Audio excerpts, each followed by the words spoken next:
Radar पर कौन से शेयर हैं, ब्रोकरेजेस कहां पर बुलिश हैं, कहां पर बेरिश हैं और कौन सी रिपोर्ट्स आई हैं जो आपके काम आएंगी, ये बताने के लिए हमारे सहयोगी कनिष्का सरकार हमारे साथ जुड़ गई हैं। Kanishka, good morning. बताइए कौन सी रिपोर्ट्स हैं आज? चलिए नजर डालते हैं आज के बड़े ब्रोकरेज कॉल्स पर। सबसे पहले नुवामा वेल्थ मैनेजमेंट पर सिटी ने बाय रेटिंग बनाए रखी है और टारगेट प्राइस दिया है 10,000 रुपए का। ब्रोकरेज का कहना है कि बड़े क्लाइंट लॉस का इंपैक्ट लिमिटेड होगा और नए क्लाइंट से रिकवरी होगी। 30 से 40% रेवेन्यू कैश लिंक्ड होने की वजह से रेगुलेटरी रिस्क कम है। अगला है आईसीआईसीआई बैंक, जिस पर सिटी ने नजरिया भी पॉजिटिव रखा है। टारगेट प्राइस 1700 रुपए का दिया है। फोकस अब ग्रोथ से ज्यादा नेट इंटरेस्ट मार्जिन पर है। सेकेंड क्वार्टर में loan growth 10% year on year रहने का एस्टिमेट है। रिटेल बैंकिंग में एसेट क्वालिटी स्टेबल हो सकती है, लेकिन फेस्टिव सीजन में ओपेक्स थोड़ा बढ़ सकता है। इसके अलावा देखते हैं एक्सेंचर पर सिटी ने क्या कहा है। सिटी का कहना है कि H1B वीजा का इंपैक्ट कंपनी पर ज्यादा नहीं होगा, लेकिन इंडियन आईटी कंपनीज पर रिस्क ज्यादा है।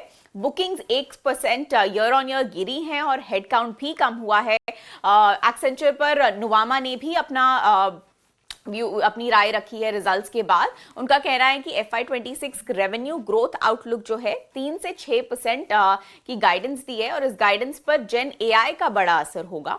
मैनेज सर्विसेज का परफॉर्मेंस स्ट्रांग रहा और FY26 गाइडेंस एक्सपेक्टेशंस के अकॉर्डिंग ही रही। अगली नजर डालते हैं HAL पर। मोतीलाल ओसवाल ने HAL पर अपनी बाय रेटिंग बनाए रखी है और 5800 रुपीस का टारगेट प्राइस दिया है। कल ही कंपनी को 97 LCA Mk1A एयरक्राफ्ट का नया ऑर्डर मिला है डिफेंस मिनिस्ट्री से, जो पहले मिले 83 एयरक्राफ्ट के ऑर्डर के अलावा है। आने वाले क्वार्टर्स में डिलीवरीज तेज होने की उम्मीद है। सेक्टर के लिए आउटलुक पॉजिटिव बना हुआ है मोतीलाल ओसवाल का डिफेंस सेक्टर के लिए। और लास्टली केप्री ग्लोबल पर भी नुवामा ने बाय रेटिंग मेंटेन की है और टारगेट प्राइस दिया है 220 रुपए का। कंपनी अगले 2 से 3 साल में 30% कैगर AUM ग्रोथ का एस्टिमेट कर रही है। FY28 तक 50,000 करोड़ AUM का टारगेट रखा गया है और ROE 16 से 18% तक रह सकता है।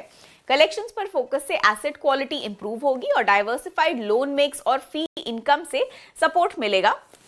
FY26 में 150 से 200 नई ब्रांचेस खोलने की कंपनी ने प्लानिंग भी की है और इसीलिए ये सब कंपनीज फोकस में है आज ब्रोकरेज नोट्स के चलते।